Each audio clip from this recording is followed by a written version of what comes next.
Hi, இன்னைக்கு நம்ம காளான் பிரியாணி தாங்க செய்ய போகிறோம். எல்லாருக்கும் பிடிச்ச ஒரு சூப்பரான ரெசிபி. ஸோ மறக்காமல் இதை ட்ரை பண்ணி பாருங்கள்.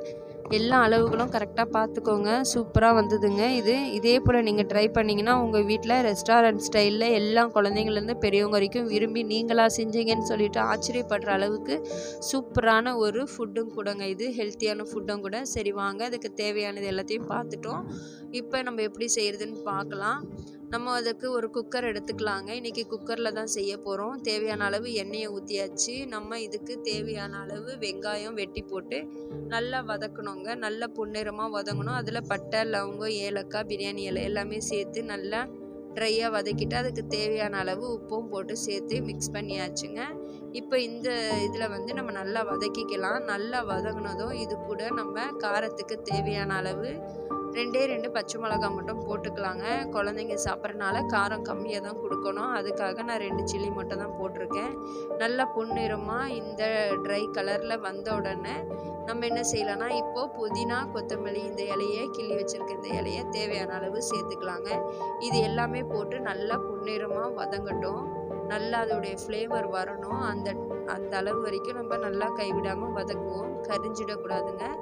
நல்லா வதக்கிட்டே இருந்து சிம்மில் வச்சே வதக்குங்க. அதுக்கப்புறம் பார்த்திங்கன்னா, நான் ஒரு 3 தக்காளி பழம் வெட்டி வச்சுருந்தேன். இதுக்கு தக்காளி பழம் கொஞ்சம் குறைவாகவே போட்டாலே போதும். அதையும் போட்டு நல்லா வதக்கிக்கலாம். ரொம்ப கொலைய வதக்க வேண்டாம் தக்காளி பழம் மட்டும். ஏன்னா முழுசாக இருந்தால் தான் பார்க்கும்போது ஒரு லுக் அட்ராக்ஷனும் டேஸ்டியும் கூட சூப்பராக கொடுக்கும். இது கூட நம்ம ஒரு லெமன் பழம் எடுத்துருக்கேங்க. ஆஃப் லெமனாக வெட்டி வச்சுருக்கேன். ஸோ அதையும் நல்லா இதில் புழிஞ்சு விட்டுக்கலாங்க. இதோட சாறு பார்த்திங்கன்னா இப்பயே எனக்கு அவ்வளோ ஒரு வாசனையை தூக்கி கொடுக்குது. ஸோ எல்லாருக்கும் இது டேஸ்ட்டு சூப்பராக பிடிக்கும். கண்டிப்பாக நான் சொல்கிற ரேஷியோவில் ஃபாலோ பண்ணி செஞ்சு பாருங்கள். ஒரு பாதி கப் அளவு தயிர், கெட்டியான தயிர் சேர்த்துக்கோங்க. ஃப்ரெஷ்ஷான தயிர் சேருங்க. அப்போ தான் டேஸ்ட் வந்து நம்மளுக்கு தூக்கி கொடுக்குங்க. இப்போ மஷ்ரூமை எந்த ஷேப்பில் வெட்டி வச்சுருக்கோன்னு பாருங்கள். திக்காக வெட்டி இருக்கணுங்க. அதாவது தடிசாக இந்த ஷேப்பில். ஏன்னா ரொம்ப மெலிசாக வெட்டிட்டோன்னா சாப்பாடில் ஏதோ ஒரு ஓரத்தில் போய் ஒட்டிக்கும், இருக்கிறதே தெரியாது. அப்போது இது நம்ம இந்த ஷேப்பில் வெட்டி போடும்போது கறி சாப்பிட்ற மாதிரி நல்லா இருக்குங்க. மஷ்ரூமோட ஹெல்த்தி வீடியோவும் நான் ஒரு நாள் போடுறேன் கண்டிப்பாக. அவ்வளோ ஒரு பெனிஃபிட்ஸான ஒரு காய்கறிங்க இது. ரொம்ப சூப்பரான ஒரு வெஜிடேபிள்ஸும் கூட. மறக்காமல் இந்த மாதிரி நீங்கள் வாங்கி செஞ்சு குழந்தைங்களுக்கு கொடுங்க. ஹெல்த்தியான ஃபுட்டு. அதுக்கப்புறம் இது மஷ்ரூமும் நல்லா வதங்கினதும் பாருங்கள், கலர் பார்க்கும்போது இப்போயே அவ்வளோ வாயில் நாவில் எச்சு ஊறுதுங்க. அந்த டேஸ்ட்டு சூப்பராக இருக்கும். அப்புறம் இது நல்லா வதங்கினதும் இதுக்கு தேவையான மசாலா பார்க்கலாமா. மஞ்சத்தூள் கொஞ்சம், மிளகாத்தூள் 1 டேபிள் ஸ்பூன், பிரியாணி மசாலா ஒரு 1/2 டேபிள் ஸ்பூன், 3த்தையும் போட்டு ஒன்றா எடுத்து வச்சுருக்கேன். ஸோ இதில் போட்டு இப்போ நல்லா மிக்ஸ் பண்ணிக்கலாம். மிக்ஸ் பண்ணிவிட்டு நல்லா வதக்கி விடுங்க. வதக்கி விட்டுட்டு இதுக்கு தேவையான அளவு தண்ணி பார்த்திங்கன்னா, நீங்கள் எந்த கப்பில் அரிசி எடுக்கிறீங்களோ அதே கப் அளவு 1/4 கப் அளவு தண்ணி வைக்கணுங்க. ஒரு கிளாஸ் அரிசி எடுக்கிறீங்கன்னா அதுக்கு 1/4 கிளாஸ் அரிசி.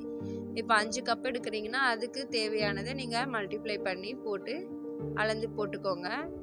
கால்குலேட் பண்ணிக்கோங்க. கரெக்டான ரேஷியோவில் வைங்க. நல்லா வதங்கிடுச்சு. இப்போ நான் அந்த அளவு 1 கிளாஸ் அரிசி 1/4 கிளாஸ் அளவு தண்ணி வச்சுருக்கேன். எவ்வளோ சூப்பராக இருக்குது பாருங்கள். திக்காக இருக்கக்கூடாதுங்க இந்த கிரேவி, தண்ணியாக இருக்கணும். அப்போ தான் வந்து சாப்பாடு நல்லா உதிரியாக இருக்கும். இன்னொரு முக்கியமான டிப்ஸும் கூட, அரிசி நீங்கள் இது செய்யறதுக்கு முன்னாடியே ஒரு 2 ஹவர்ஸ் முன்னாடி ஊற வைங்க.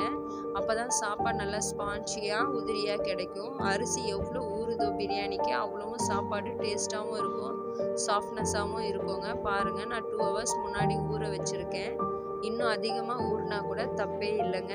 சாப்பாடு நிறைய பேர் நினைப்பீங்க உடைஞ்சிரும்னு. கண்டிப்பாக உடையாது. சாப்பாடு டேஸ்ட்டு கொடுக்கும். நான் பாருங்கள் இந்த அரிசியை இப்போ இதோட மிக்ஸ் பண்ணிட்டேங்க. மிக்ஸ் பண்ணிவிட்டு உப்பு, காரம், புளிப்பு எல்லாம் பார்த்தேன். ஃப்ளேவர்லாம் செம சூப்பராக இப்போயே ஹைலைட்டாக இருக்குது. இப்போ நம்ம வந்து இதை ஒரு மூடி போட்டு மூடி வச்சிடலாங்க. விசில் விட்டுடலாம். நான் இப்போ இதுக்கு 2 விசில் விட்டு எடுத்து காமிக்கிறேன் பாருங்கள். 2 விசில் விட்டு எடுத்தாச்சுங்க.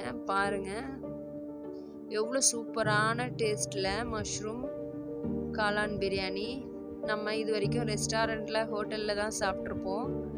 இந்த மாதிரி நீங்கள் வீட்லேயே இந்த மாதிரி செஞ்சு சாப்பிட்டு பாருங்கள். ஹெல்த்தியான ஃபுட்டும் கூட, டேஸ்டியான ஒரு செம்ம சூப்பரான சாப்பாடு ரெடிங்க. பாருங்க, இது கடையில் போனீங்கன்னா கண்டிப்பாக ஒரு 400 ரூபாய் குறைய கொடுக்க மாட்டாங்க. ஆவி பறக்க பறக்க சூப்பரான ஒரு டேஸ்டான மஷ்ரூம் பிரியாணி ரெடிங்க.